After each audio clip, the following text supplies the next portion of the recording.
Bueno, bienvenidos, no en ausencia, sino en presencia pasiva de nuestra presidenta, y a pedido de ella, me toca coordinar la reunión de hoy, en la que tenemos de expositor a Daniel Sapsay, a quien ahora enseguida voy a presentar. Pero antes tenemos que señalar con algo de tristeza que el fin de semana recibimos la noticia de la muerte de nuestro miembro y miembro del Consejo Académico, el doctor Esteban Imaz.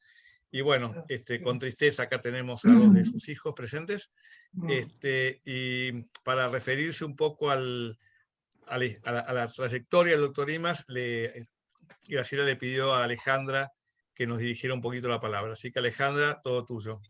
Muchas gracias Alfredo, muchas gracias Graciela, buenas tardes a todos. Bueno, queremos homenajear a nuestro distinguido consocio Esteban Imaz Cossio. La Asociación Argentina de Derecho Comparado lamenta profundamente su partida. El doctor Imaz prestigió a la asociación con su aporte, con sus contribuciones, fue miembro del Consejo Directivo en respectivas oportunidades y últimamente miembro del órgano fiscalizador y del Consejo Académico. Nos acompañan hoy sus dos hijos, que siguen su huella, Esteban Imaz Videla y Martín Rafael Imaz Videla. Muchas gracias. Luego de graduarse en la Universidad de Buenos Aires, tempranamente comenzó una brillante carrera profesional, nuestro distinguido Esteban, pasando por la Justicia Federal, por la Procuración del Tesoro de la Nación, donde sin duda tuvo una destacada actuación que me consta por haber trabajado allí muchos años, en su caso en el área de contratos administrativos. Pasa a la actividad privada, donde funda un renombrado estudio, que hoy lo continuarán sus hijos, y allí, bueno, dedicado al derecho administrativo, a las contrataciones, sobre todo de obras de infraestructura, con grandes vínculos con la Cámara de la Construcción, con el arbitraje. Su prestigio no solo creció en nuestro medio, sino también a nivel internacional. Nos va a hacer mucha falta, Esteban, sus agudos comentarios y aportes en nuestros tradicionales almuerzos. Pido entonces un homenaje a él, un momento de recogimiento, un minuto de silencio y nuestras condolencias para su mujer Marta y para toda su familia, en presencia acá de sus hijos. Muchas gracias.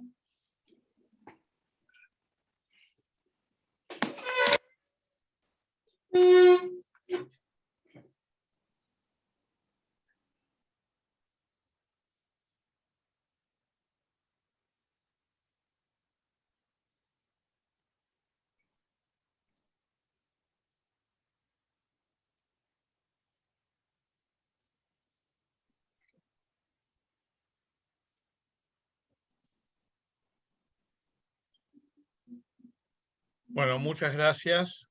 Gracias, Graciela, por la presentación. Gracias a Martín y Esteban por estar acá hoy con nosotros, además de por derecho propio, pero también en recuerdo de tu padre. Bueno, y en el almuerzo virtual de hoy tenemos la presencia de Daniel Sapsay. A Daniel lo conocen todos, lo conocemos todos, es un amigo de todos nosotros. No merece mucha, ni necesita mucho bombo, no tenemos por qué hacerle el bombo porque ya tiene un prestigio más que reconocido.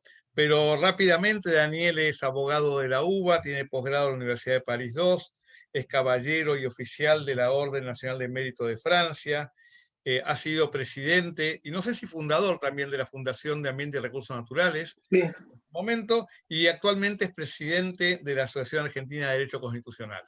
Ha escrito múltiples libros, participa en cuanto foro y programa de televisión, explicando y dando clase y cátedra de Derecho Constitucional. Tiene un canal de YouTube que tal vez tiene casi más seguidores que Tinelli, explicando el derecho constitucional, con palabras sencillas. Y bueno, así que los dejo en presencia de Daniel. Vamos a escucharlo y después seguramente abriremos al debate para charlar un poco más con él. Gracias. Muchísimas gracias a vos, Horacio, gracias a Graciela, que cuando me pidió que participase hoy lo hizo de una manera tan interesada en el buen sentido de la palabra, que tomé con muchísimo afecto y además con premura. Quería que rápido. Muy importante que hables de este tema con nosotros, así que debo agradecerte de todo corazón. Quiero adherir al duelo que nos embarga el doctor Imascosio, que tuve la suerte de conocer, mandarles un abrazo a los hijos y por supuesto a su mujer. Es un momento triste para nuestra asociación. Lamentablemente son momentos tristes también la Asociación Argentina de Derecho Constitucional, que hemos tenido que despedir a personas muy queridas que lamentablemente ya no están con nosotros. Pero bueno, de todos modos siempre nos inspiran. Yendo al tema que nos ocupa, que evidentemente es un tema muy fundamental, que yo titulé Emergencia, Derechos y Federalismo, lo había dividido de la siguiente manera. Primero vamos a hablar de la emergencia como fenómeno, después vamos a hablar de la restricción de derechos en el marco de una emergencia, por último vamos a introducir la temática del federalismo, nos vamos a permitir además recorrer rápidamente, no quiero tampoco tomar tanto tiempo, 3 fallos que me parece que han sido claves de parte de nuestra Corte Suprema en una reformulación del federalismo o tal vez un modo de volver a las fuentes del federalismo argentino y en particular al programa de vigorizamiento del federalismo que contempla la reforma del 94.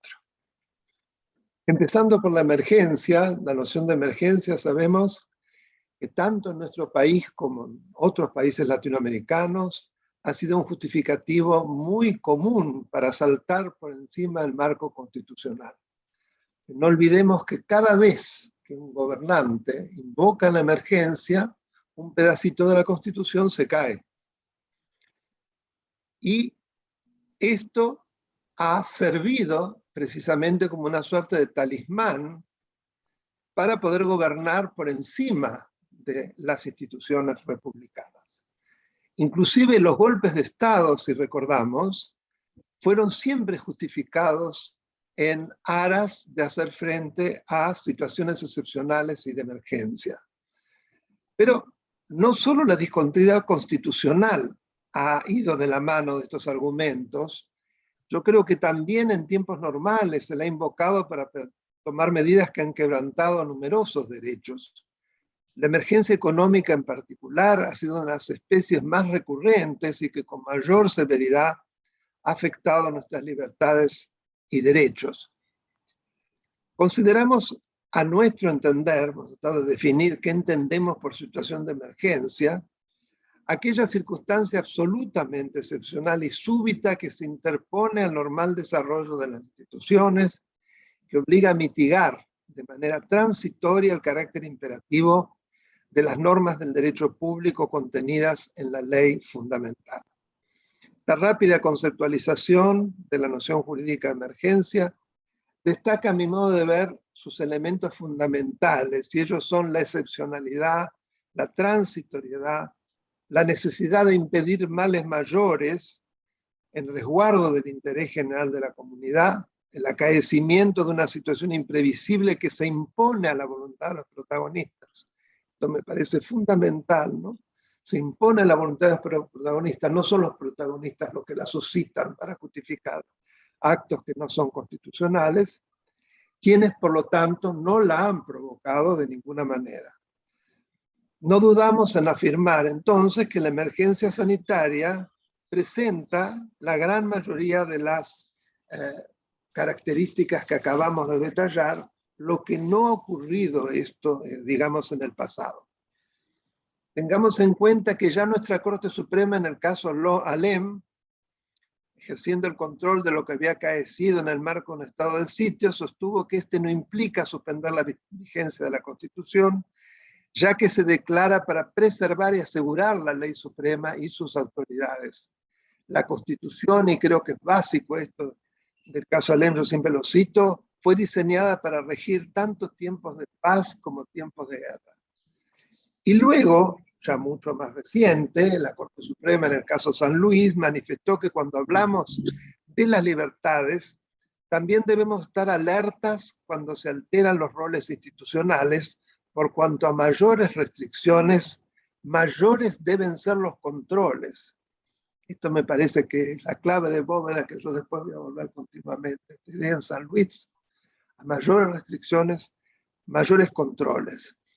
Y yo voy a recordar una reunión organizada por nuestro colega y también miembro de la asociación, Antonio María Hernández, cuando él era presidente de la Asociación Argentina de Derecho Constitucional, organizó en Córdoba, con la Asociación Internacional de Derecho Constitucional, una mesa redonda sobre constitucionalismo en tiempos de emergencia.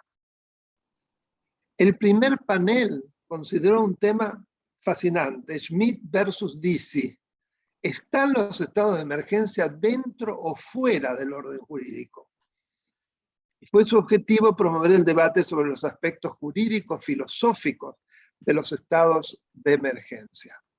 David Wiesenhaus sostuvo que frente al pensamiento de Schmitt, de Carl Schmitt, estamos hablando, sostenido en su obra Political Theology, que se sintetiza en que no hay norma aplicable al caos y que es soberano el que decide en última instancia sobre la excepción.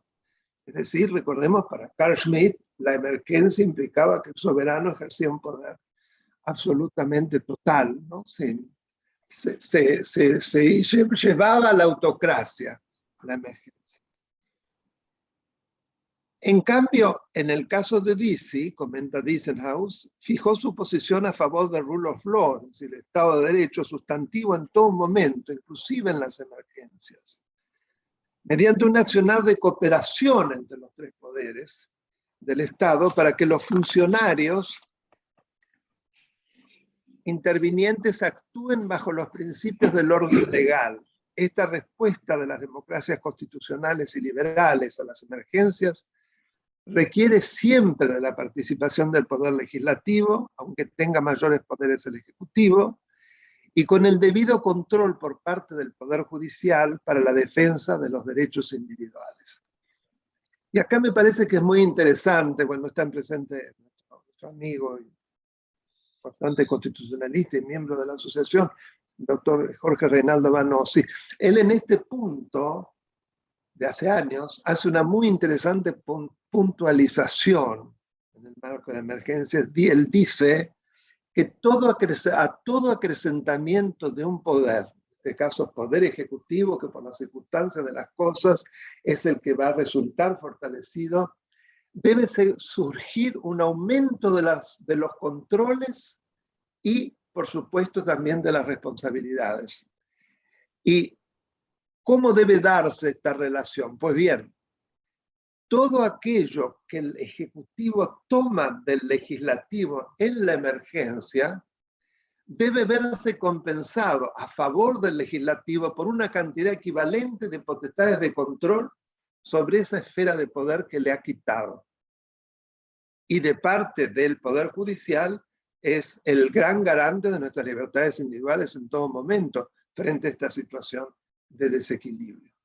Es un poco lo que en el fallo, que después vamos a volver, lo que nos dice Rosenkranz cuando él dice que la emergencia no es una franquicia para pasar por sobre el orden vigente, porque la emergencia también es una situación reglada por el derecho y contemplada por el mismo derecho. Entonces, de ninguna manera debe implicar el saltarla, y él cita, bueno, en su fallo muy interesante, jurisprudencia de la Corte Suprema de los Estados Unidos. Ustedes saben que él es un gran especialista en el conocimiento de la jurisprudencia de la Corte Suprema de Estados Unidos. Pero bueno, a mí me tocó en esa oportunidad comentar este paper, y en aquel momento consideré que el aporte de Wiesenhaus adquiere una lectura diferente a la luz de lo que acontece en los países desarrollados y en los que se encuentran en vías de desarrollo.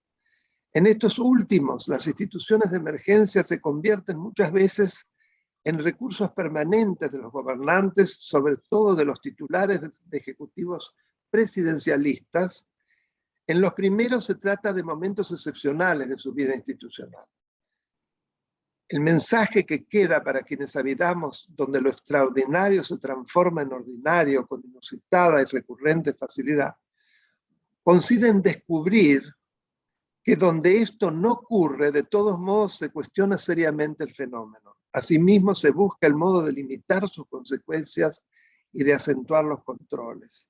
Todas lecciones que deben ser tomadas seriamente en cuenta, ya que de lo contrario desaparece la misma razón de ser del Estado de Derecho para dar cabida a la razón de Estado. Se produce, es un juego de palabras, pero es un juego de palabras a mi modo de ver macabro, ¿no?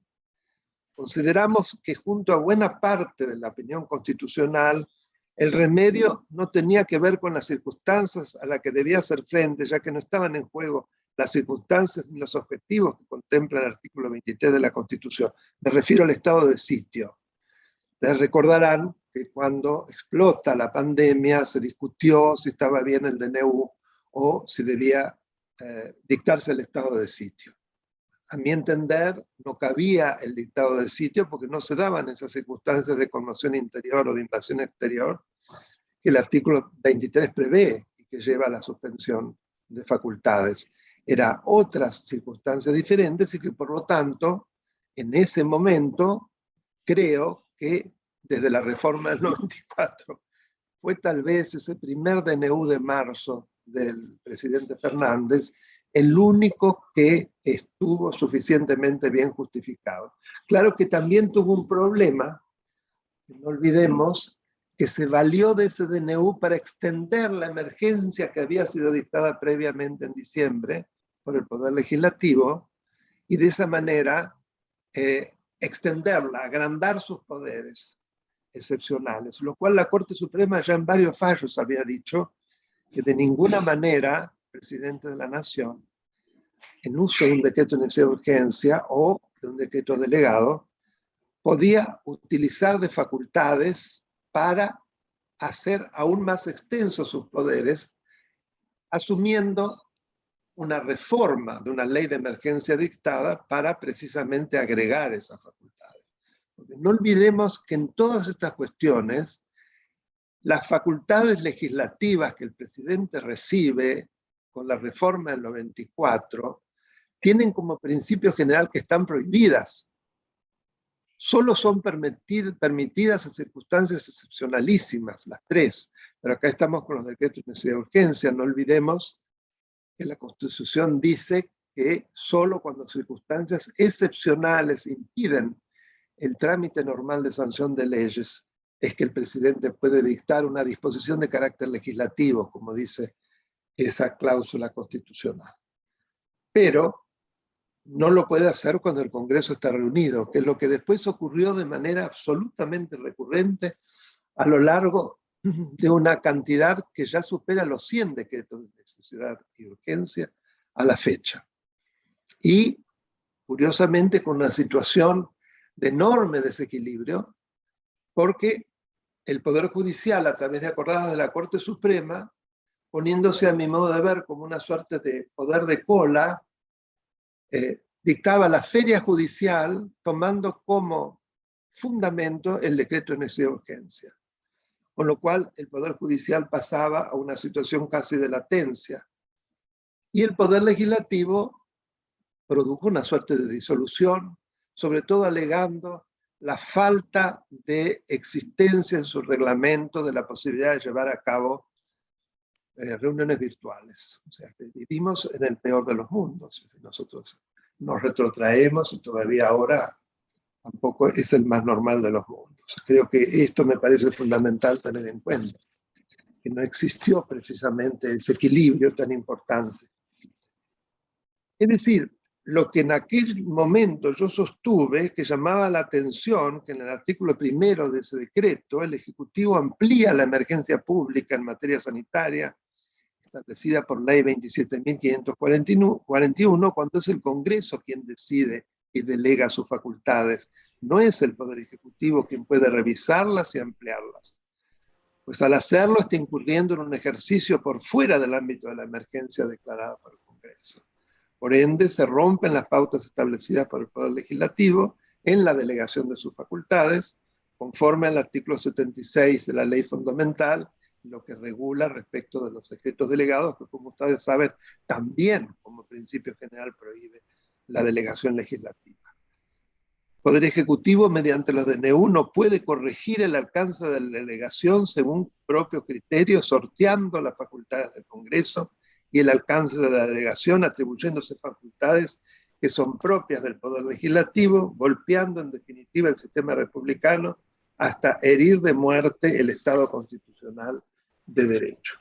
Lamentablemente fue lo que ocurrió, repitiendo una conducta que olvida que la reforma del 94 le prohíbe al presidente como principio general el ejercicio de facultades legislativas, tanto del dictado de DNU como de decretos de delegados, como también de promulgación parcial de leyes, que son los 3 tipos. Y por lo tanto, toda interpretación debe tener alcance restrictivo, no extensivo, como ocurrió en esa oportunidad.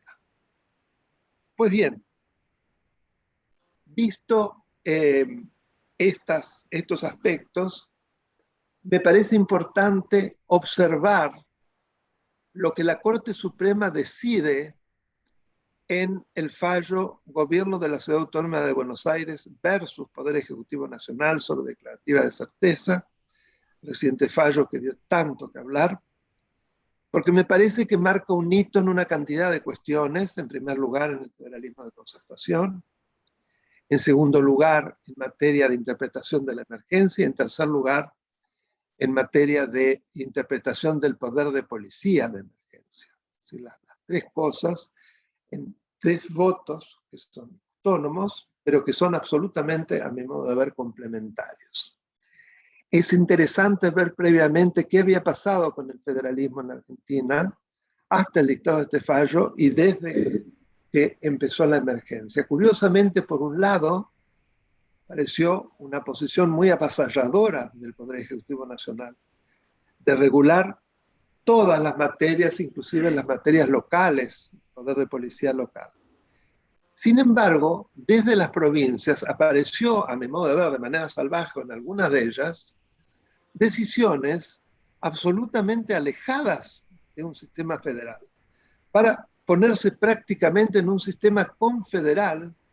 Y me refiero, por ejemplo, al caso de Formosa, que tal vez fue el más notorio, que estableció una frontera interna de una severidad pocas veces vista, y estaba separada por el río Bermejo, que dejó a la vera del mismo a miles de los formoseños que no pudieron entrar durante meses y que estaban metidos prácticamente en una especie de depósitos como para mercaderías.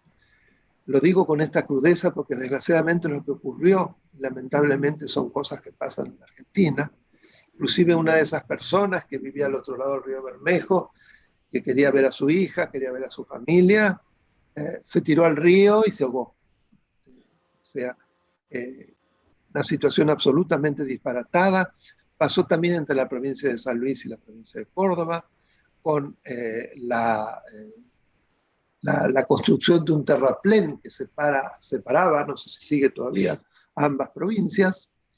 Y en ese estado de cosas, la gente para poder pasar, además se daba en la región para los que han estado tras la sierra de un lado y del otro lado está Merlo y toda la parte serrana, digamos, de Fontana, y donde además hay una enorme, digamos, relación entre ambas partes, por ejemplo, para atender la salud, etcétera, etcétera. Y precisamente hubo un auto que, como lo hacían varios, intentó pasar y lamentablemente se le vino encima el auto y lo mató.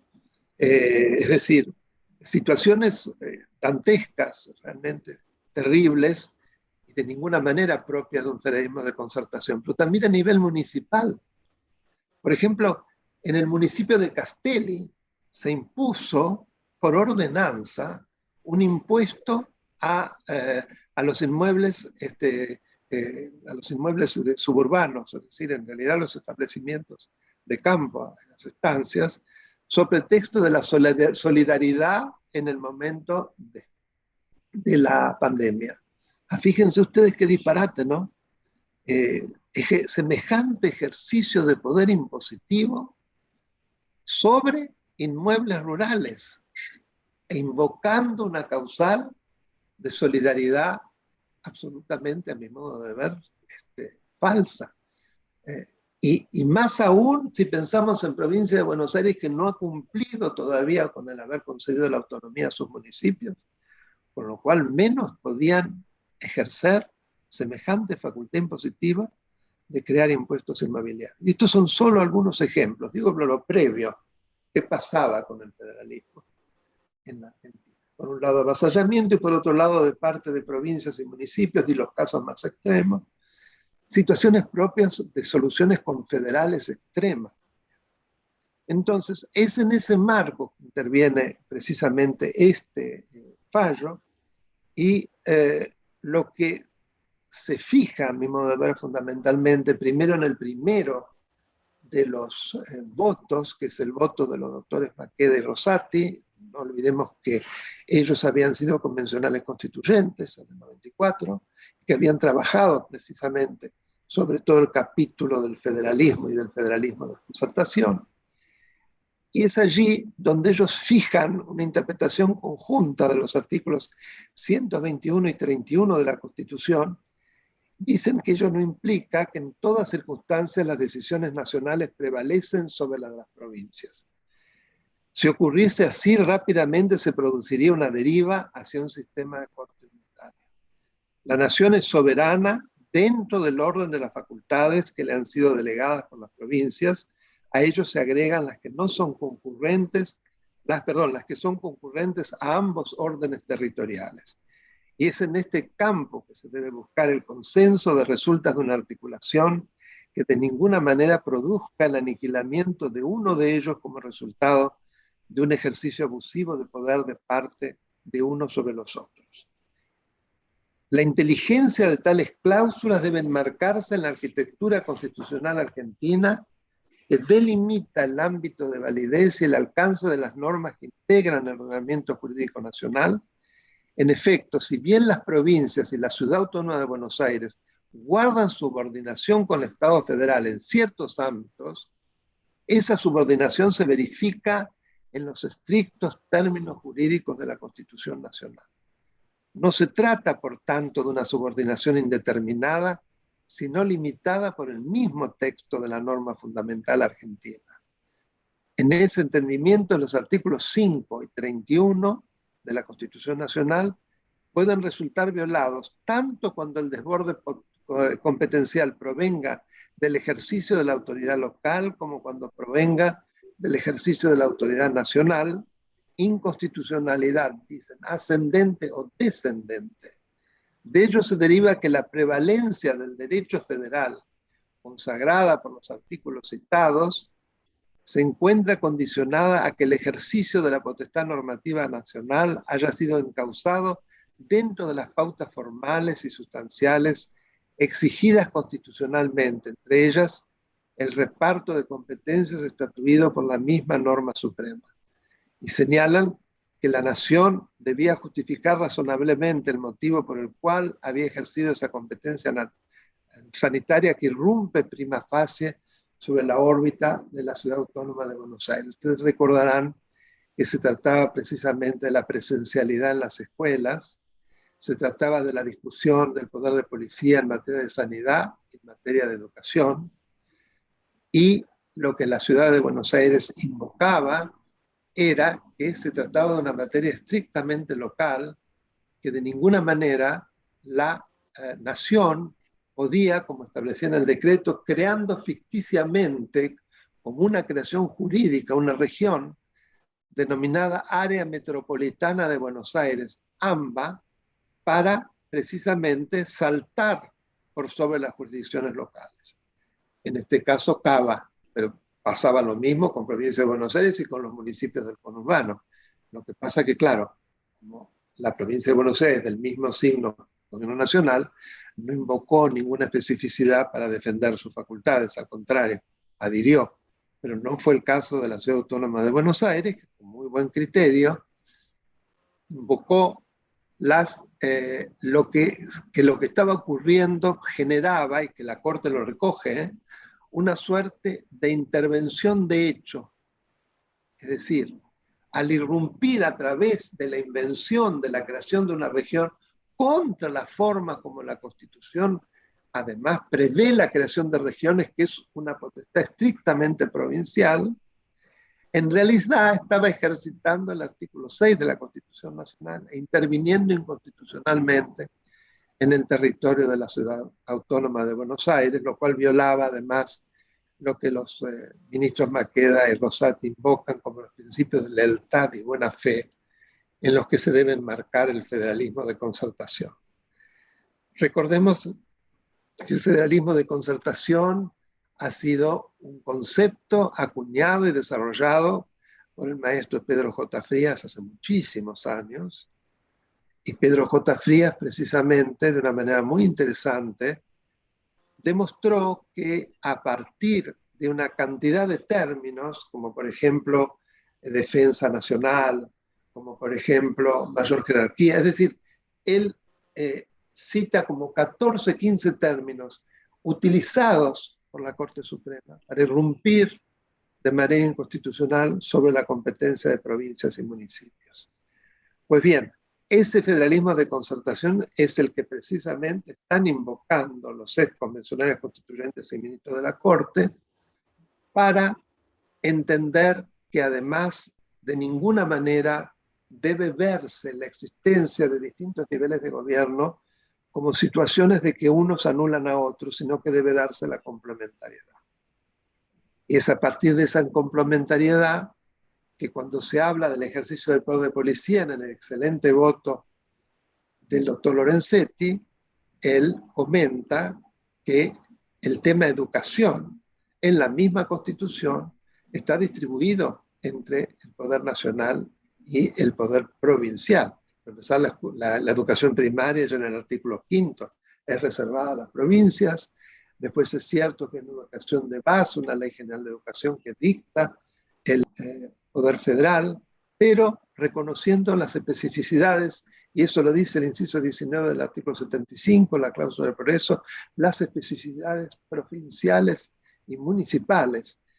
Y dentro de esa especificidad, cuando se da una situación de superposición, el doctor Lorenzetti entiende que hay un órgano, que es el Consejo Federal de Educación, que es el que va a dar la pauta en función de la cual se deberá dirimir una posibilidad de situación de conflicto, y que en la especie, precisamente en lo que hace a presencialidad de escuelas, había establecido que prevalecía el poder local de provincias y de la Ciudad Autónoma de Buenos Aires, por lo tanto el tema estaba resuelto. Así que, a mi modo de ver, es un fallo interesantísimo y que revierte de manera notable la situación de lo que yo he dado a llamar federalismo de imposición, es decir, aquel federalismo que lleva a que toda situación de duda necesariamente va a ser la nación, a través de las fuerzas centrípetas excesivas, en la que va siempre a prevalecer por sobre las fuerzas centrífugas que corresponden a las potestades de las provincias. Y esto es lo que hay que revertir en la Argentina. Luego hay otro fallo, les hablé de 3 fallos, que me parece muy interesante, que se conoce en general como supermercado chino, que se dicta muy poco después, son todos muy recientes, es Xi Chui contra Municipalidad de la ciudad de Arroyito. Allí de lo que se trataba de la potestad municipal de impedir que los supermercados estuviesen abiertos los días domingos, ¿no? La Corte dice que la organización de los gobiernos municipales en una materia que los artículos 5 y 123 de la Constitución Nacional reconocen que se ha mantenido en la jurisdicción de los gobiernos locales, y son las constituciones provinciales quienes deben materializar el mandato de autonomía en el orden institucional, político, administrativo, económico y financiero, es decir, el nuevo artículo 123, ¿no?, que regula las características de la autonomía de los municipios. Y a su vez, muy interesante porque en ese fallo se declaró la constitucionalidad, la ordenanza 1660, denominado descanso dominical del trabajador, en cuanto prohíbe a determinados supermercados de la ciudad de Arroyito, Córdoba, abrir los días domingos. Señaló que la reforma del 94 remarcó la trascendencia del municipio en el diseño institucional argentino, en tanto orden de gobierno de mayor proximidad con la ciudadanía, ¿no? Lo del principio de subsidiariedad.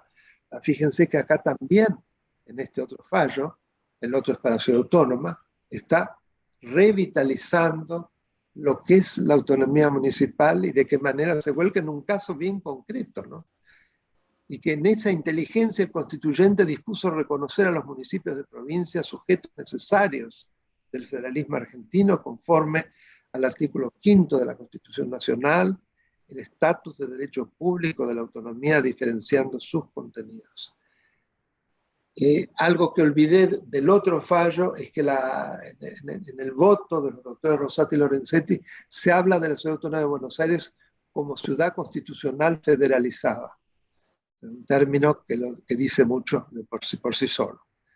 Y el tercer fallo es Pharmacity, ¿no? Que ahí se trataba de una situación de expendio de medicamentos, ¿no? Es un caso vinculado al cuestionamiento de una ley de la provincia de Buenos Aires en cuanto no autoriza a las sociedades anónimas para el expendio de medicamentos. La Corte, en su voto de mayoría, sostuvo que la materia bajo examen no encuadra en las facultades que el ordenamiento jurídico vigente reconoce como exclusiva y excluyente del Congreso de la Nación. Tampoco se trata de una materia expresamente vedada a la provincia. Por ende, corresponde y sus alcances respecto de los contenidos, concluir que se trata de una competencia de incumbencia compartida y concurrente. A ello agregó que involucra, además de la reglamentación del expendio local de este tipo de productos, la regulación del ejercicio de la profesión de farmacéutico, las condiciones de habilitación de los locales y el poder de policía en materia de salubridad, pues el expendio de medicamentos, por sus especiales características, es una actividad inescindible del ejercicio de la profesión farmacéutica. Corresponde a las competencias provinciales el ejercicio de las profesiones liberales en sus respectivas jurisdicciones, siempre que no desconozcan la eficacia del título nacional habilitante. Y destacó que la competencia concurrente también está fundada en el principio de aplicación eficaz de los derechos del consumidor. Pues bien, esto, digamos, respecto de la materia local. Yo voy a decir solo algunas pinceladas respecto de cuál es la protección, cuál es el régimen de la emergencia de carácter convencional, fundamentalmente en el Pacto de Derechos Económicos, Sociales y Culturales y en la Convención Americana sobre Derechos Humanos. Destacar que respecto de esta última, yo no quiero abundar porque ya me he pasado el tiempo, porque no puedo dejar de dar una pequeña mención. La Corte Interamericana dictó una recomendación fundamental que es sumamente citada en el fallo Ciudad Autónoma de Buenos Aires, por la cual la titulaba la consideración de la pandemia en el marco o en perspectiva de los derechos humanos y del Estado de Derecho. Y allí precisamente marca lo que decíamos al principio, es decir, esta necesidad de reelaboración, de readecuación de los poderes de la facultad de los poderes y de impedir que un vigorizamiento excesivo de uno de ellos, el Ejecutivo, iba a implicar la ausencia de los otros porque debe darse exactamente todo lo contrario. Por otro lado, también me parece importante tener en cuenta, si bien los derechos no son absolutos, que admiten, por lo tanto, restricciones, estas restricciones deben estar sometidas a determinados principios fundamentales, el primero de los cuales es el de legalidad. El artículo 14 lo dice claramente, es decir, concede derechos pero conforme a las leyes que reglamenten su ejercicio, con lo cual no hay duda que la reglamentación debe ser hecha por ley, que al respecto es muy importante agregar a nivel convencional la opinión consultiva sexta, que define a instancias en su momento del gobierno uruguayo, que se entiende por ley en el texto de la Convención Iberoamericana,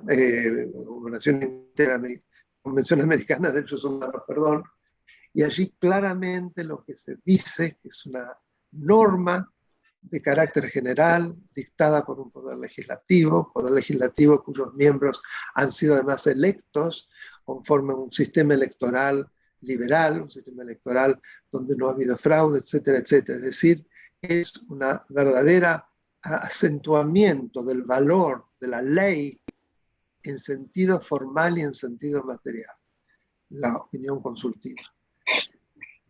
Por lo tanto, tenemos que tener en cuenta que este es el primer criterio. El segundo es el de la razonabilidad, que está en nuestro artículo 28 de la Constitución, es decir, que no se altere el núcleo duro de un derecho, porque si ocurre, desaparece el otro principio que es el de proporcionalidad, es decir, que no hay una proporción entre el medio elegido y el fin seguido. Y por último, y esto a instancia fundamentalmente también, y por eso todo esto lo he dicho en el marco de la convencionalidad, por la Corte Interamericana, el principio de menor lesividad. Es decir, una restricción puede ser legal, puede ser razonable, puede ser proporcional, pero sin embargo no será convencional en la medida que quien la ha dictado no pueda demostrar que es el medio menos lesivo para la eficacia del derecho que se está limitando. Esta sería, digamos, la última exigencia. Bueno, muchísimas gracias por la paciencia. Perdonen que me he excedido, pero es un tema sumamente vasto y me pongo totalmente a disposición para todas las preguntas que me deseen hacer. Y nuevamente, muchas gracias, Graciela, por haberme dado esta oportunidad con tanto afecto y con tanto énfasis. Bueno, gracias, Daniel, por la presentación, muy interesante. Estoy seguro que va a haber varias preguntas. La primera ya acá la está pidiendo la doctora Verasturi. Así que, Pedro, habilitate el micrófono y todo tuyo. Daniel, felicitaciones por la conferencia, realmente muy vasta y muy profunda.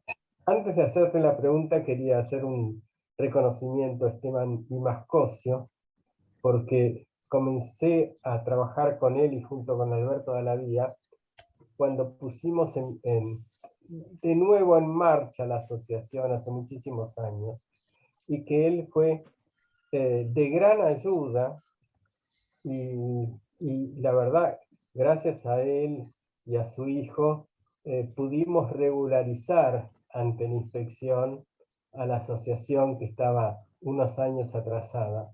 Realmente estas cosas que no se ven, pero yo lo recuerdo mucho a Esteban, y fue muy grato trabajar con él a lo largo de todos estos años.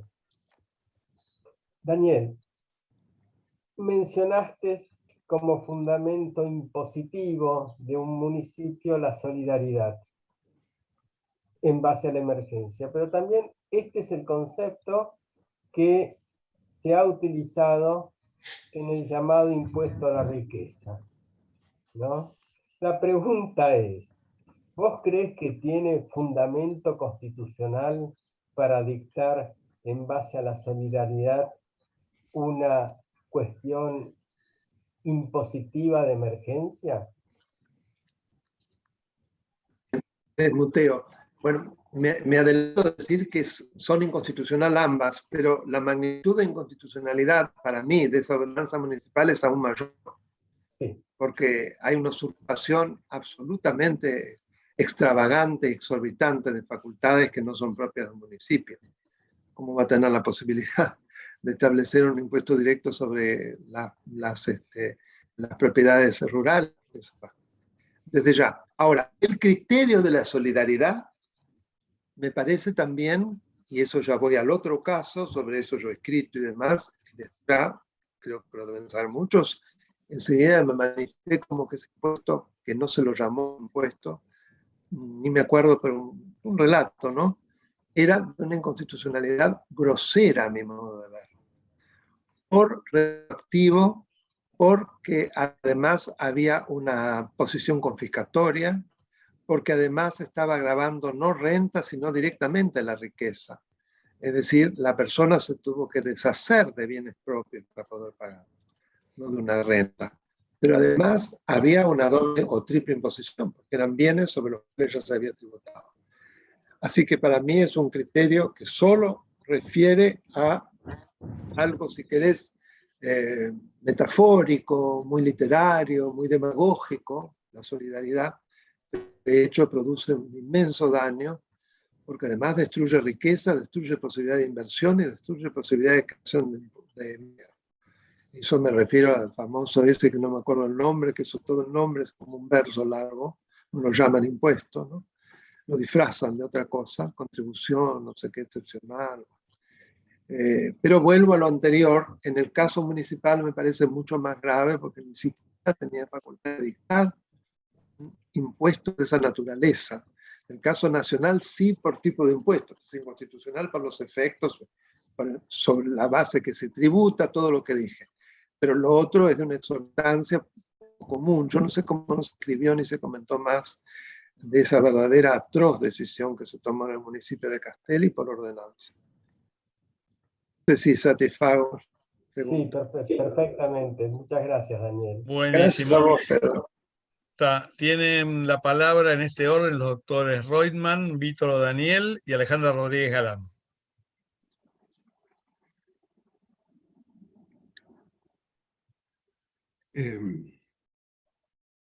Yo primero. Daniel, primero felicitaciones, excelente la exposición. Gracias. Y una de las cosas que más me ha llamado la atención es el abuso que se ha generado en las provincias y en los municipios. Ayer escuchaba en un programa de televisión el caso de este padre que no pudo llegar a ver a su hija en Córdoba y que lo llevaron de vuelta, el mismo día en que se realizaban reuniones de trabajo en Olivos, el mismo día, entre las 11 de la noche y las 2 de la mañana, lo cual revela la impunidad, la forma en que se conduce. Lo demás, las barreras interprovinciales, lo que ocurrió acá en Merlo y en Tras la Sierra y en el otro paso que hay con San Luis, es denigrante. Todavía esos fallos no están, esos amparos no están resueltos por la Corte y No. las barreras siguen existiendo. Hernández, a quien has mencionado, es el patrocinante de algunos de esos fallos y no obtiene resolución. Con lo cual también hay una demora de parte de los otros poderes en responder, o del otro poder en responder a esta urgencia que tenemos. Pero me ha llamado la atención, además de este exceso de parte de las provincias y de parte de los municipios, el caso que citaste de la ciudad constitucional federalizada. Palabra muy importante porque a pesar de ese reconocimiento, el Poder Ejecutivo Nacional ha ejercido sobre la Ciudad de Buenos Aires, sobre la ciudad autónoma, una serie de atribuciones que son terribles. Por ejemplo, la quita de la coparticipación, sobre pretexto también de la pandemia, pero ha avanzado sobre cuestiones en las que, y lo digo con algún pesar, los porteños no reaccionan totalmente porque viven imbuidos de eso que durante 200 años ha existido, que Buenos Aires es parte de la nación. Es decir, no hay una conciencia clara de que todavía, de que Buenos Aires es una ciudad autónoma y que tiene prácticamente, o yo diría totalmente, las atribuciones de una provincia. Se vio por primera vez una reacción con la cuestión de la educación y este fallo que felizmente puso en alguna medida las cosas en orden. Pero hay muchísimas otras materias en las cuales el Poder Ejecutivo Nacional, ya sea por una ley, como mencionábamos al principio, la ley Cafiero, o por de hecho que lo viene ejerciendo, en el cual el abuso es notable, ¿no? Y quería saber tu opinión, es decir, ¿cómo hace la ciudad de Buenos Aires para resistir esto o para reclamar la recuperación de derechos, poder de policía, impuestos, etcétera?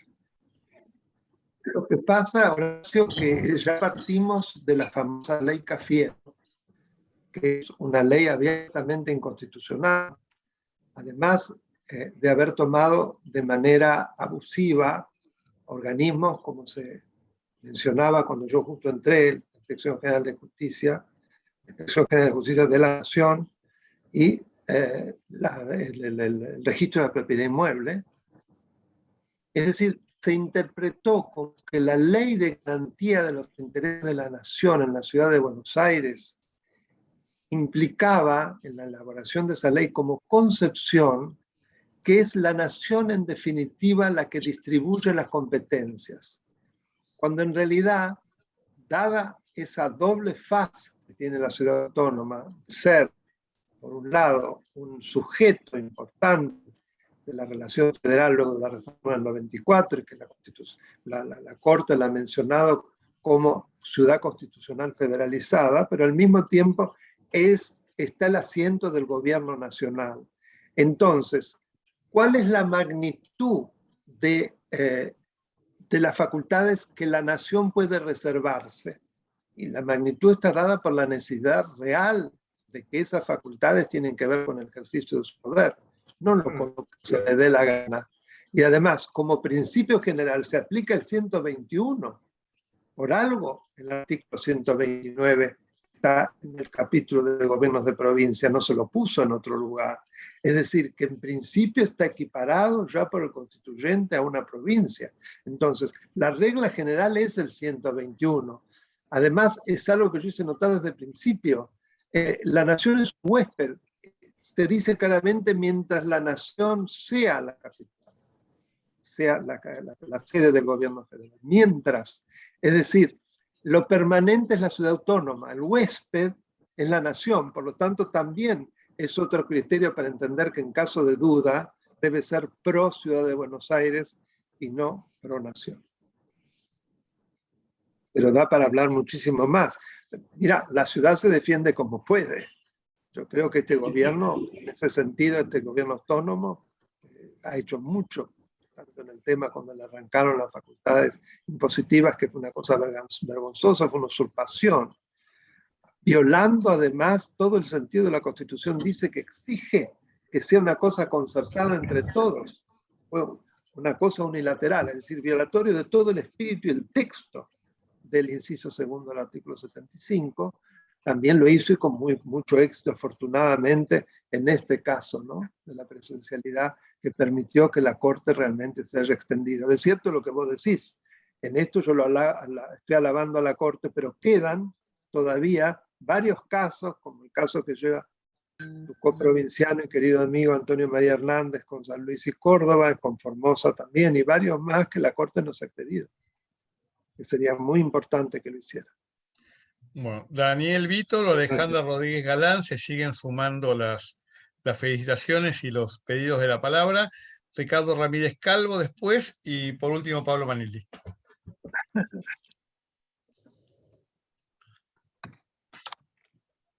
Daniel, ¿estás con la...? Ahora estoy conectado. Bueno, primero una palabra de recuerdo para nuestro querido consocio y miembro de la asociación, el doctor Imas.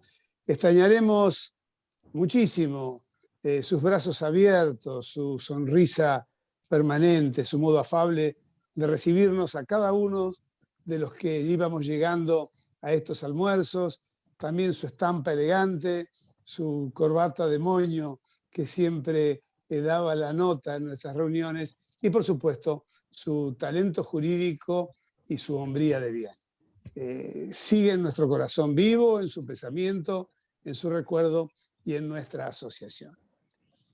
En cuanto a la charla de hoy de mi querido tocayo y prestigioso profesor Daniel Sapsay, bueno, como siempre, no desilusiona, sino que al contrario, entusiasma, promueve, invita, provoca.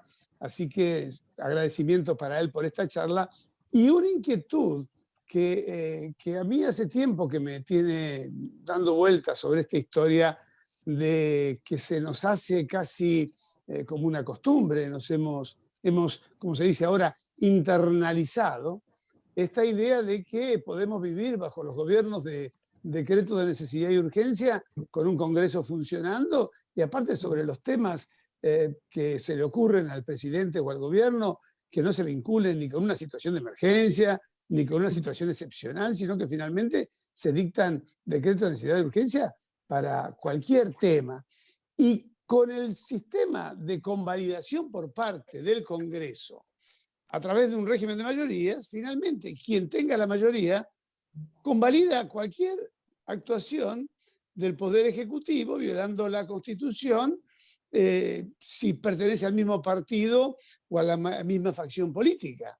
Y esto es de una enorme gravedad porque tampoco he visto, por lo menos yo, una reacción enérgica, fuerte, digamos, militante, llamándola de alguna manera, de la oposición y de los legisladores que no convalidan estos decretos o que no acompañan, y muchos que sí lo acompañan. Y yo le pediría al doctor Sapsay alguna reflexión sobre este mecanismo de que, teniendo una mayoría circunstancial, se puede dictar cualquier decreto de necesidad de urgencia que finalmente es convalidado por el Congreso. Bueno, Tocayo, has dado en la tecla. Ahí está el gran problema. Recordemos que cuando se reforma la Constitución en el 94, hubo una técnica que después fue llamada de leyes constitucionales, y como estaban apurados para poder llegar a la reelección de Menem, había que cerrar la convención. Entonces varios temas, entre los cuales nada menos que el control de las facultades legislativas del presidente, quedaron una suerte de cajón desastre, y eso debía regularse a través de una ley constitucional, ley de contenido constitucional que completa en cuestiones fundamentales el texto de la Constitución. Recordemos que hasta la reforma del 94, y esto lo dijo enseguida Vidal Campos, los decretos de necesidad de urgencia eran totalmente hechos y eran además actos simples, bastaba con la voluntad del presidente.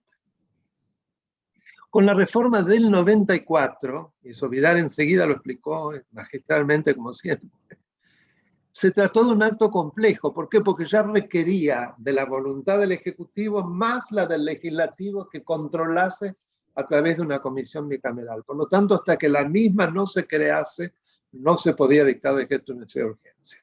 Sin embargo, esto no fue así. Ustedes recordarán que la Corte Suprema dijo que el hecho de que el Poder Legislativo no dictase una ley que regulase la Comisión Bicameral Permanente y la facultad de revisión, no podía ser un óbice para que el presidente pudiese dictar o hacer uso de un poder regular.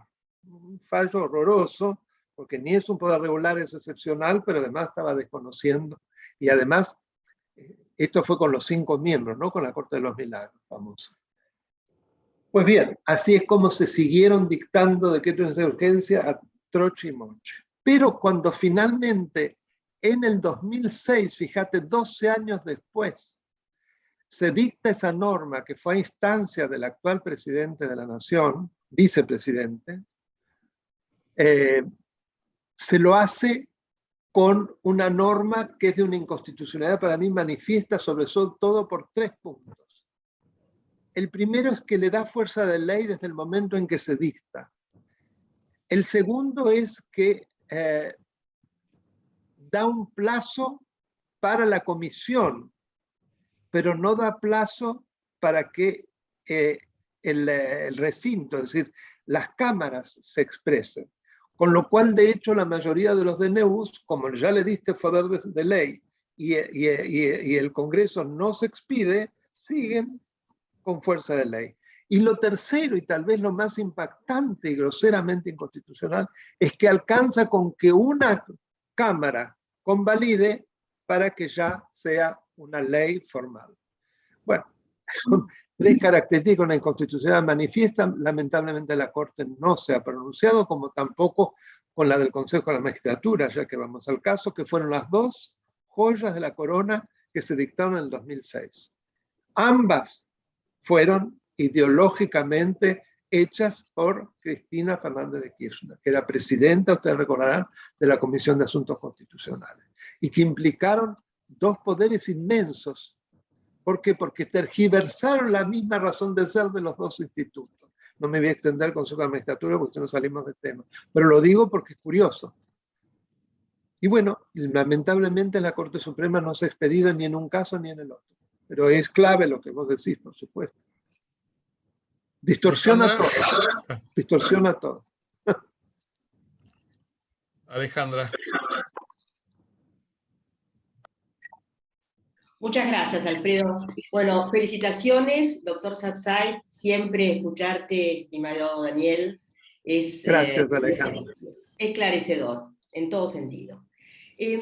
Frente a esta revalorización del federalismo que comparto con vos, frente a las últimas decisiones del Tribunal de la Corte, yo quería preguntarte lo siguiente. Hay allí ciertamente un reconocimiento, un renovado impulso a los poderes municipales. ¿Cómo ves vos no diría avance, pero bueno, esta fuerte impronta municipal frente a los poderes de las provincias, y si esto puede generar, sobre todo frente a la conformación de la provincia de Buenos Aires, algunos desequilibrios en el sistema federal? Mira, es muy importante lo que vos preguntás, porque acá ya no es un tema provincia-nación, sino es un tema provincia-municipios. Nuevamente debe reinar una situación de equilibrio entre las fuerzas, que es la dificultad que tiene un federalismo, sin lugar a dudas. Y además, lo que también la Corte Suprema tiene dicho, que es esa posibilidad de complementación, no de anulación de un nivel de gobierno por el otro, sino que tiene que haber también de complementación de derechos. Fíjate que en este momento, por ejemplo, se discute la magnitud y el valor de la propiedad privada, que bueno, el Papa ha dicho que es un derecho secundario, y se desconoce que tanto en el régimen constitucional argentino, artículo 17, y por ejemplo, porque es frente al de los pueblos aborígenes, la propiedad comunitaria, el inciso 17 del artículo 75, y lo mismo ocurre en el Pacto de San José de Costa Rica, el artículo 21, que reconoce la inviolabilidad de la propiedad privada. O sea, que son derechos que están a un mismo nivel. Ahora, frente a situaciones de superposición, bueno, en cada caso habrá que estudiar cómo se complementan, pero no que uno está por debajo del otro. No hay. Que yo cuando me han preguntado por televisión y todo sobre lo que dijo el Papa, le digo, mire, debe ser algo vinculado con el derecho canónico. Yo enseño derecho constitucional. En el derecho constitucional los derechos humanos no hay de primera y de segunda. Son todos de primera. Después es un tema de interpretación, de amalgamiento, de restricciones, de cómo los hacemos jugar en cada caso. Pero no hay que partir de que uno es secundario al otro. A nivel religioso no me meto porque no es lo mío. No sé si esto responde. Claro, es un mosaico complejo, pero es la dificultad en última instancia de la democracia también, que es el sistema que reconoce al conflicto como algo propio a su misma savia, la existencia del conflicto, no lo niega, pero es duro, es una administración difícil, pero los países más desarrollados son los que han logrado tocar la sinfonía bien. Esa es la verdad. Y además con el producto de que tenemos libertad, bueno, tienen libertad. Me reservo, no quiero politizar la charla. Muchas gracias, Daniel. No, por favor, Alejandro. Ricardo Ramírez Calvo. Hola Daniel, ¿cómo estás? ¿Qué tal, Ricardo? Qué gusto. ¿Cómo estás? Igualmente. La verdad que me siento honradísimo porque la concurrencia que ha habido hoy... Yo me voy a tomar la libertad de discrepar con vos en un punto, porque como somos muy amigos, y además Sí, ya sabes cuál es mi discrepancia. Me imagino que es sobre el estado de sitio.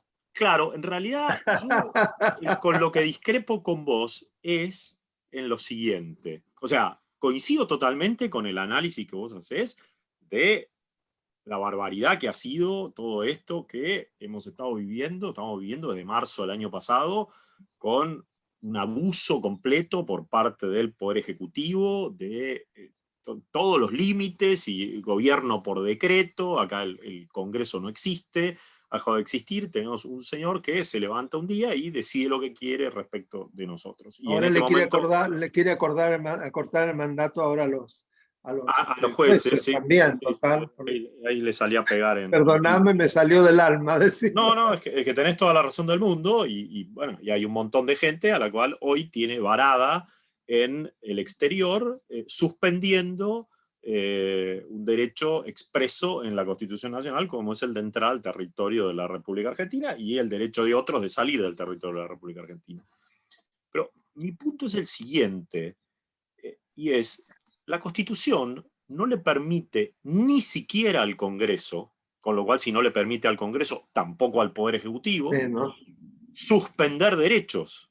Es decir, los decretos de necesidad de urgencia, lo que le autorizan al Ejecutivo es a ejercer facultades legislativas, es decir, facultades que tiene el Congreso. Si el Congreso no tiene una facultad, el presidente no la puede ejercer por un decreto de necesidad de urgencia. Obviamente que cumpliendo los requisitos que vos marcás absolutamente, que no los cumple tampoco, pero suponiendo que los cumpliera, por ejemplo, en marzo del año pasado, en donde el Congreso había suspendido inconstitucionalmente sus sesiones, ok, digamos que no se podía seguir en eso.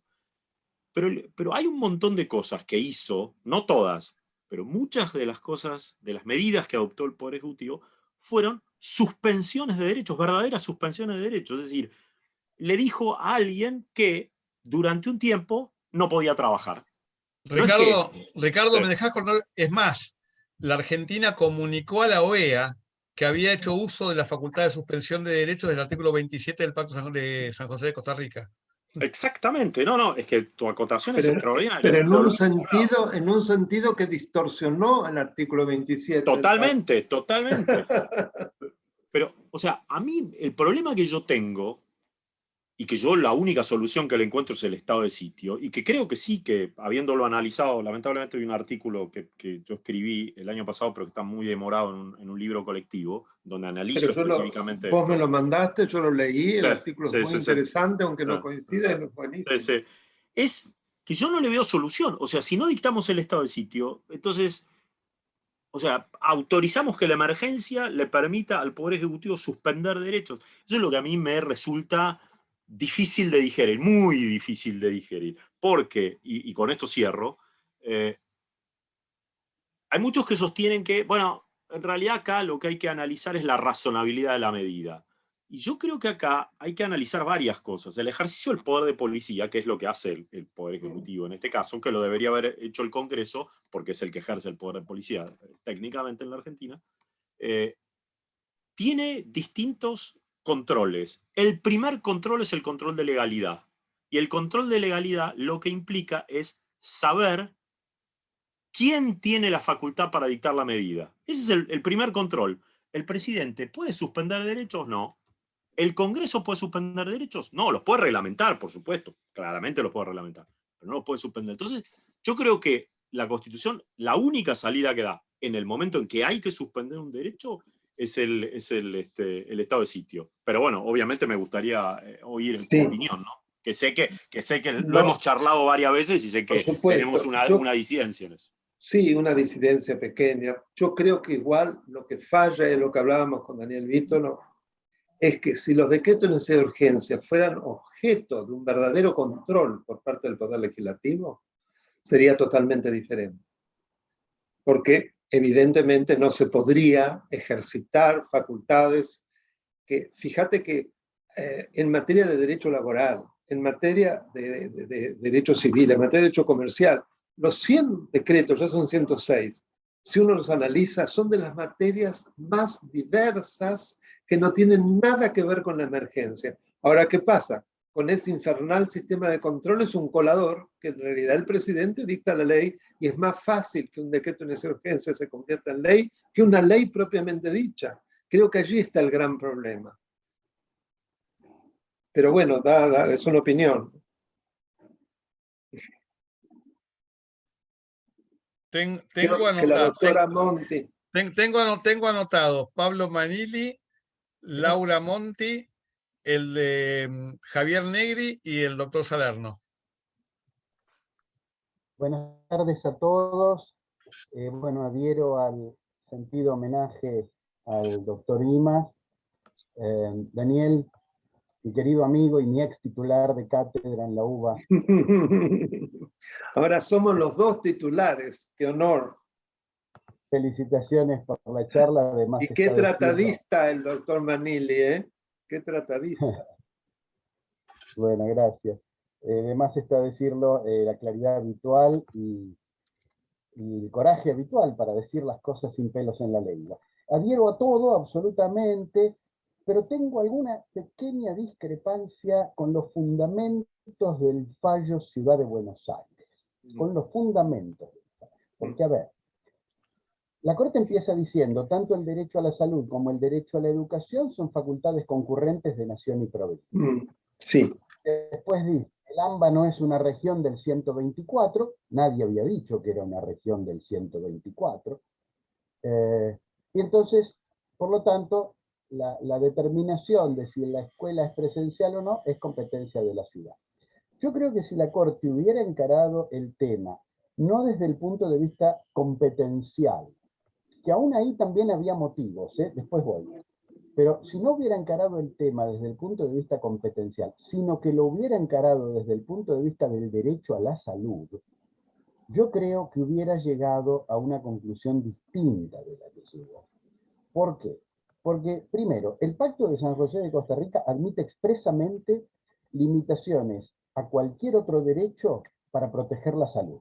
Y expresamente dice, la libertad de culto puede ser relegada, la libertad de expresión puede ser recortada, el derecho de reunión, de circulación, de residencia, todos ellos pueden ser recortados siempre que se haga para proteger la salud pública. Primer punto. Segundo punto. La Corte, desde Empresa Plaza de Toros de 1869, en toda una secuencia de fallos, que después si a alguien le interesa, yo publiqué un artículo hace un mes en La Ley sobre el tema de derecho a la salud, en toda una secuencia saladeristas. Claro. En Plaza de Toros antepuso el derecho a la salud sobre la libertad de industria. En Saladeristas antepuso el derecho a la salud sobre los derechos adquiridos que tenían los saladeristas. En el caso Hospital Británico, ya de este siglo, antepuso el derecho a la salud a las cláusulas contractuales, que también eran derechos adquiridos. En el caso Rague, antepuso el derecho a la salud a la libertad de contratar y le obligó a una prepaga a contratar con una persona. En el caso Baliarda, que es un tema de los laboratorios, antepuso el derecho a la salud por sobre los derechos que surgen de las marcas y patentes industriales. Ahora, cuando tuvo que evaluar una colisión entre el derecho a la salud y la pretensión de un ente federado de regular la educación, dijo, prima la educación. O sea, o mejor dicho, prima la competencia de la ciudad, dijo. Entonces, yo creo que si lo hubiera encarado por el lado de los derechos humanos y no por el lado de las competencias, la Corte hubiera llegado a una conclusión contraria. Pero incluso, como me adelanté antes, si lo encaramos desde el lado de las competencias, había razones también para adoptar esa medida y para sostenerla judicialmente. ¿Por qué? Por la interjurisdiccionalidad que se genera con la concurrencia de los chicos a las aulas. Son cientos de miles de personas que a diario van de capital a provincia y de provincia a capital para cursar, maestros y alumnos. Yo vivía en provincia y cursaba en capital cuando era chico. Es decir, al haber un fenómeno interjurisdiccional de tránsito entre provincia de Buenos Aires y capital, no le llamemos AMBA, no importa, hay una interjurisdiccionalidad, y todo aquello que es interjurisdiccional genera la competencia del Estado federal, y relega la competencia del Estado local. Sí, entonces, pero... esta es mi modesta opinión del fallo, quería conocer la tuya, Daniel. Mira, yo creo que no necesariamente la interjurisdiccionalidad atrae todas las etapas de una actividad. Atrae exclusivamente aquello que tiene que ver con lo interjurisdiccional, que creo que en este caso en la educación son la ley de bases. Esto lo explica extraordinariamente bien también Vilar Campos en un artículo que escribió al principio de los 80 sobre el tema del federalismo de concertación en materia de generación de energía. Y él hablaba, es un artículo maravilloso, de tapización. Y si bien reconocía obviamente que la energía interconectada es un fenómeno que en lo que hace a la generación es federal, sin embargo, cuando ya caemos, una vez que se produce el rebaje de los kilowatts, en las demás etapas, que él las va describiendo, no me voy a hacer ahora, si no nos vamos, entonces ahí ya intervienen la provincia y el municipio. Si no se destruye el federalismo, es decir, y eso para él era de la esencia del federalismo de concertación. Estamos hablando, imagínense, cuánto antes de la reforma del 94. Y yo creo que en este tema pasa lo mismo, fíjate. Inclusive cuando Lorenzetti habla de la pauta que da el Consejo Federal y todo lo que explica, está de alguna manera explicando eso. Sí. Porque hay que completar el voto para mí de Rosati y de Maqueda con el de Lorenzetti. Pero bueno, es opinable, ¿no? Sí. Coincido con Bueno. vos que el voto de Lorenzetti fue el mejor en ese parte, ¿no? Bueno, Laura Monti, después Javier Negri y después el doctor Salerno. Y ya vamos cerrando, pues se nos van los tiempos. Muchas Sobre gracias, todo doctor. que no se sirve comida. Bueno, la cosa es que no nos cobran también. La buena parte es esa, ¿no? Bueno, pero qué bueno que era cuando comíamos. Perdón, Ah, perdón, doctora Monti. no, por favor. Bueno, mire, yo le quería hacer unos comentarios y un par de preguntas. Uno que creo que ustedes lo conocen, que hace unos días hubo un fallo del Tribunal Constitucional Español sosteniendo que, ¿no?, para la suspensión de derechos había que haber declarado una especie de estado de sitio. Segundo, que los temas de la Corte sobre pandemia y posibilidad de ingresar a otra provincia, yo creo que hace 2 meses más o menos nos notificaron que están casi todos resueltos, declarando en general inoficioso o abstracto por la situación, pues bueno, porque ya había ingresado la persona o se había solucionado el tema entre las provincias, etc. La ciudad, por su parte, se está defendiendo sobre el tema de reducción de coparticipación con una acción declarativa en instancia originaria. Todavía no hay ninguna decisión, salvo esas audiencias que se hicieron. Y bueno, y las preguntas era, por un lado, primero, que el otro día lo pregunté en la Asociación de Derecho Constitucional, con estos límites así, que no los veo del todo claros, de competencias entre nación, provincia y municipios. ¿Cómo se encuentra alguien que quiere, por ejemplo, emprender un comercio, tener una fábrica o lo que fuere, ante tantas regulaciones que además pueden cambiar todo el tiempo? O sea, ¿cuál es el costo de eso? Porque si no hay desarrollo económico, los derechos fundamentales no se pueden ejercer, ¿no? Y bueno, y que sabemos que las reglamentaciones tienen que ser razonables, bla, bla, pero supongamos que no lo fueran, bueno, hay que estar 1000 años litigando, mientras tanto cerrando, mientras tanto perdiendo, no solo el empresario, tan denostado por algunos, sino todos los que emplea el empresario, toda la gente que trabaja, su educación, su alimentación, etcétera, por un lado.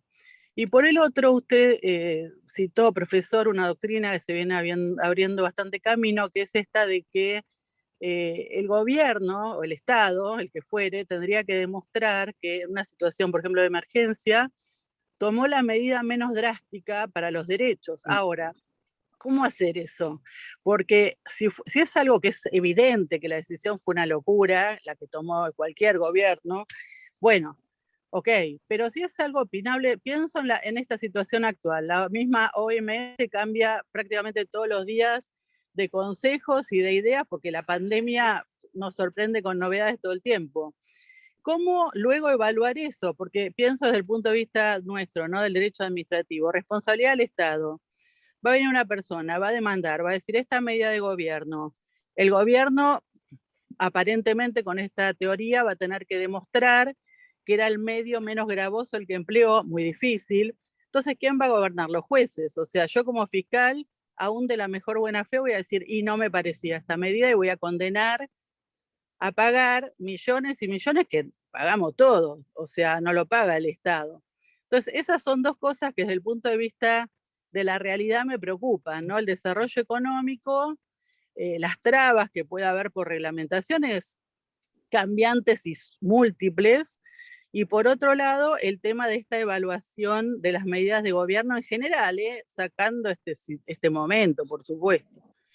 Nada, era solo para saber si usted tiene alguna opinión al respecto o si no, para dejarlo planteado. Doctora, me parece que lo que usted plantea es fundamental. Porque lo que necesitamos es de gobiernos responsables.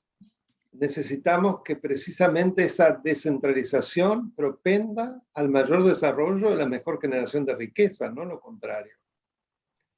Ahora, si eso ocurre o no, y va a haber que verlo en cada caso, lamentablemente. Pero ¿por qué digo esto? Porque en realidad hemos vivido y vivimos los efectos de una centralización en el marco de un hiperpresidencialismo, ¿no? Concentración a nivel horizontal y a nivel vertical. El resultado ha sido muy malo. O sea, no es que eso nos ha, más allá de quienes nos gusta la Constitución y queremos que se cumpla, en los hechos, eso nos ha dado un país que a mí me retrotrae a Ezequiel Martínez Estrada, ¿no? La cabeza de Goliat, nunca más vigente que ahora. Entonces, probemos qué pasa con un modelo diferente, donde la descentralización, donde el respeto a la libertad, donde el no avasallamiento pueda propender a hacer un país más próspero y una mejor integración regional. Y yo lo miro fundamentalmente cuando veo, bueno, el federalismo alemán o el federalismo de los Estados Unidos inclusive, ¿no es cierto? Que son modelos institucionales y de muchas virtudes a nivel de desarrollo y de generación de riqueza. Yo me baso en eso, ¿no es cierto? Pero claro, son apuestas. Lo que usted dice, claro que es peligroso. Si va a redundar a que vamos a tener municipios y provincias que van a cerrar más el grifo, que van a meter más impuestos, que van a meter tasas, bueno, es el peor de los mundos. ¿Estamos de acuerdo? Claro, No sé, porque no sé si respondo. la experiencia, que bueno, la poca experiencia que he tenido del ejercicio de la profesión era bastante nefasto con eso. O sea, como usted bien dice, empresas que decían, decido no radicarme en esta provincia, por ejemplo, todos los municipios me imponen una tasa que era inconstitucional por lo demás y que no voy a pagar. O sea que en definitiva no solo se perjudica a la empresa, sino a la misma provincia, o los mismos municipios, o un municipio que diga cuándo puede abrir un comercio. El caso del supermercado chino. O sea, un municipio dice, como dice la Corte ahí, por el consenso de la comunidad. Y si el consenso de la comunidad cambia mañana, entonces vamos a tampoco dejar abrir los sábados, por decir algo. Y el municipio al lado va a decir, no, bueno, sí abran. O sea, ¿cómo puedo yo tener como alguien que genera riqueza, expectativas, buenas expectativas en esta situación? Eso es lo que es los Yo hechos. entiendo, son apuestas. Yo apuesto a la necesidad de que un federalismo de concertación pueda ser algo virtuoso, que revierta un fenómeno tan autoritario de tantos años donde se conjuga hiperpresidencialismo y desfederalización, pero con todos los riesgos que eso conlleva. Claro. No lo veo como de por sí es el rey Midas. Bueno, el doctor Negri y el doctor Salerno. Gracias. Muchas gracias. Gracias a usted, por favor. Primero, Daniel, felicitaciones por lo que has dicho, que como de costumbre he tenido la facultad de convertirte una vez más en un maître pensé, como decían los franceses. Segundo, agradezco a la doctora Monti que haya introducido el caso Xi contra la Municipalidad de Arroyito, sobre el cual yo quería decir algo que no creo que califique como comentario, sino apenas como nota al pie. En ese fallo, que de alguna manera pone en vigor o le da énfasis a las facultades municipales, la Corte tuvo que navegar por aguas muy curiosas. Primero, el fallo parecía tener que referirse a si una municipalidad podía o no hacer tomar o dictar legislación de naturaleza laboral. Luego se pensó que en el fondo el tema era una cuestión de libertad de cultos. Tanto es así que en la audiencia a la que llamó la Corte expuso un pastor evangélico que celebraba los sábados, con lo cual la cuestión era sobre si era lícito que los domingos se tuvieran cerrados los comercios y no los sábados, cuando hay gente que practica religiones que consideran que el sábado es el día de culto. Había creo que también un musulmán que decía que en realidad correspondía a los viernes. Lo cierto es que finalmente la Corte tomó una decisión basándose no en lo que dice la Constitución, sino una cita de Max Weber, peligrosísima, porque habla allí del sentimiento comunitario. Parecía, a quien lee el fallo, volver a los tiempos de Onganía en que se había olvidado la palabra ciudadanía y se usaba la expresión comunidad. A mí me parece que el fallo ese, más allá de que la conclusión pueda ser correcta, es sumamente peligroso, porque le atribuye a un ente no definido, que a veces se llama comunidad, a veces se llama pueblo en la sentencia, las facultades legiferantes propias en realidad de la ciudadanía votante. Me llamó la atención tanto ese fallo que se lo mandé a mi amigo Lori Sanata, que quedó espantado de ver que la Corte Argentina aplicara esos principios hoy en día tan en boga acerca de que el pueblo como tal es el soberano y nadie sabe bien qué es el pueblo, y hay hasta ciertas tendencias de que lo adjudican a ciertos sectores socioeconómicos. Me parece un fallo peligrosísimo el fallo Xi, y creo que, no sé, no es precisamente un mérito de la Corte haber llegado a la conclusión que llegó. Bueno, Es mi comentario. sí, lo tomo. Yo no es que traté de ensalzarlo, sino que dije No, del para esfuerzo nada. de la Corte por refederalizar. Pero lógico, esto da para muchísima discusión y es lo interesante toda esta temática.